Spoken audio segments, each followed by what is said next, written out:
New York Fashion Week, September 2025 was such a good one, and I'm so surprised that it flew so low under the radar. I have so many likes, saves, shares from what I saw for the Spring Summer 26 collection. So if you missed it, here are a few of my favorites. So I'll start with Ralph Lauren, which I consider to be quintessential American luxury fashion, and they held an intimate viewing of their collection at their Madison Avenue headquarters. And this was so reminiscent of the early days of New York Fashion Week in the 1940s, where it was this kind of private showcasing of a collection to select few influentials, fashion buyers, as well as press. And so they had that same salon style setting with just three solid colors of black, white, and red. They were able to give us 50 gorgeous styles that we could choose from for our spring summer 2026. And there's something about Ralph Lauren's ability to create practical elegance. That is exactly what I see when I look at these items. This simple dress is not a novel style, but there's something about the movement, the flow of the dress, even in static photo, that shows you why this is an American luxury designer. Ralph Lauren's design team has a special way of executing women's wear in such a way that you see the practicality of every piece, but you still see the femininity in each piece, and you still see the elegance in each piece, and each piece is still desirable. I absolutely loved this collection, and I think this is totally Americana. Another fashion designer synonymous with American luxury is Michael Kors, and the Michael Kors collection also caught my attention. So here I saw more of a transitional color palette. The black and white still is at play, but definitely pastels for spring did enter the chat. Again, these are wearable practical pieces, but still very much desirable. It was a lot of loose fits, a lot of monochrome, a lot of coordinated set. I'd say this collection leans more towards elegance, but what really stood out to me were these bags with fringes. Usually we would think of this as a boho, a chic, bohemian altogether type style, somewhat casual, but somehow they made these bags look so complementary to the pieces that I consider them to be elegant.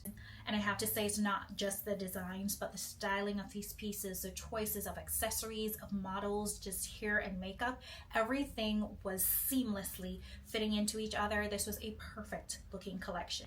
And I really think their diffusion line, Michael Kors, really hurt the reputation of the main luxury house, Michael Kors. And it's collections like these that remind me that Michael Kors is still very much a high-end luxury fashion house, and it's worth looking into. So Kate Barton is a brand that's new to me, but it's the reason that I decided that New York Fashion Week this time around was worth viewing, especially when everyone else online was talking about how much of a decline New York Fashion Week is on, how all the major designers are pulling out because it's just not worth it to them. I found so much value in this New York Fashion Week, and Kate Barton's collection was definitely one of the reasons. I found this collection to be sporty and fun and just a welcome mixture of everything that's very trendy right now. And it still had or maintained that level of simple sophistication that we're seeing in a lot of the major brands that are at play, like Khaite and The Row, etc. Compared to the other two fashion houses I just mentioned, it's not the most seamlessly cohesive collection.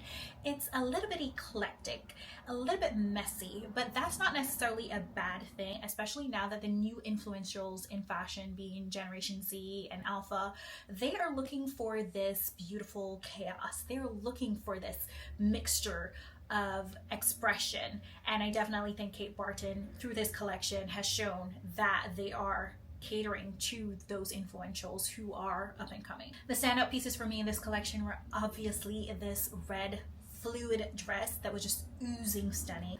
I also love this cute little dress that was styled with Kate Barton's signature goldfish bag. And honestly, I'm here for this print that I think is worth replacing the Poochie prints of the summer. This cream jacket, a little bit of exaggeration with the shoulders, but still very much wearable, and I would see myself wearing this. This is kind of up my alley.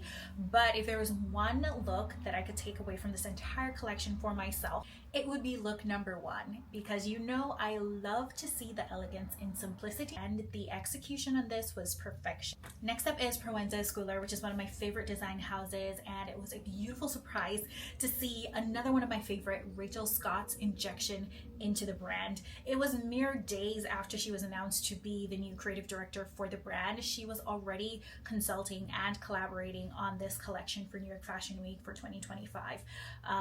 And I really loved this collection. It was a very interesting display that in total I would describe as woman.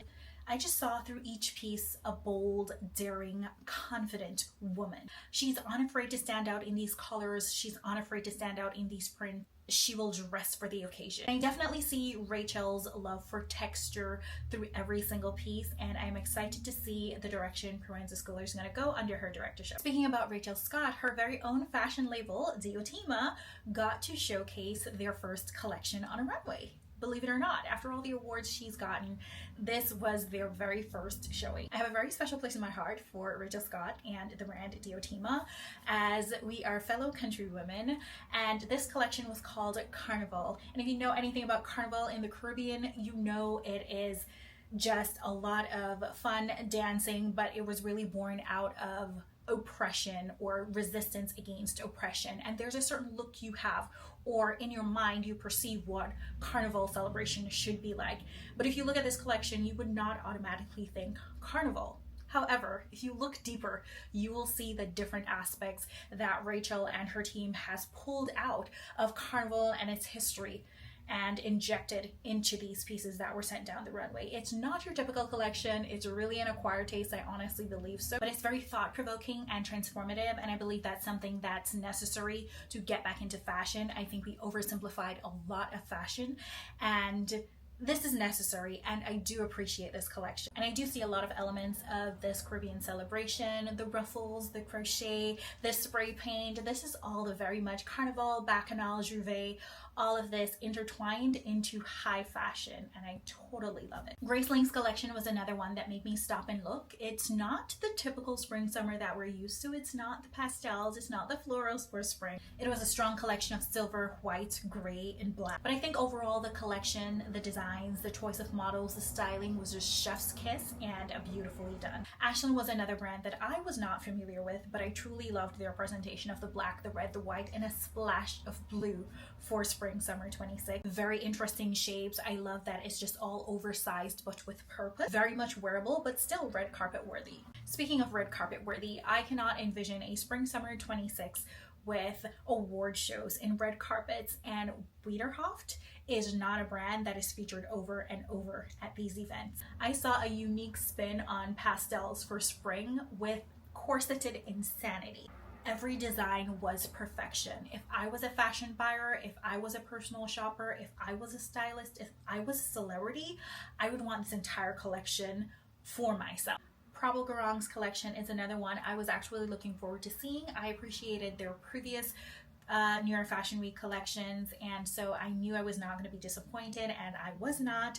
I love these mermaid bottoms. I love these oversized. This is just very thought-provoking. You look at it and you might not see yourself, but at the end of the day, if you really want to be a fashionista, this is where you would go. These are the designs you would look to, because they are very much practical, they're very much wearable, but they do stand out. I mean, these sheer tops have been somewhat trendy for a while, but these by Prabal Gurung definitely stand out. They are quite unique in themselves. I cannot believe this brand is making me fall in love with balloon pants, and I'm so excited. I can't wait to see these in real life as well as in the media. Next up is Khaite, which to me is New York Fashion Week. I don't know how to explain it, but I associate this brand with New York fashion.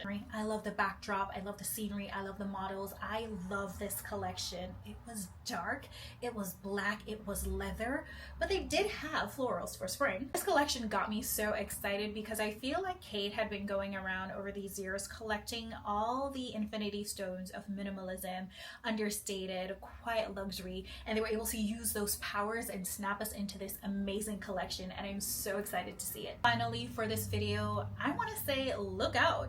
Coach is coming. Everybody keeps talking about how they're making a comeback with their leather bags, but no, Coach is coming for luxury fashion. They're aiming for the top spot. They're aiming to get back into the ultra luxury category, and they definitely show and proved that with this collection. I mean, the bags are great, but the outfits, the entire ensemble of everything was just amazing. Kudos to Stuart Vivers and his team.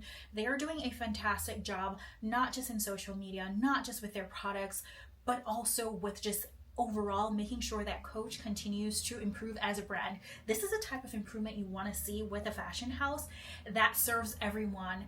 And this is how you win as a luxury fashion house, especially now when everything is on the decline.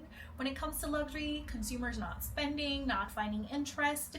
This is how you keep it all. You maintain everything by being very intentional in every aspect. And I think they did absolutely well with this collection. And I have to say, there were definitely other fashion houses that showed up and showed out for this New York Fashion Week 2025. I am so excited to see what spring summer trends are going to be like. Obviously, we've already seen a lot of flowing, a lot of loose fitting items. There are a lot of blacks, whites, and reds.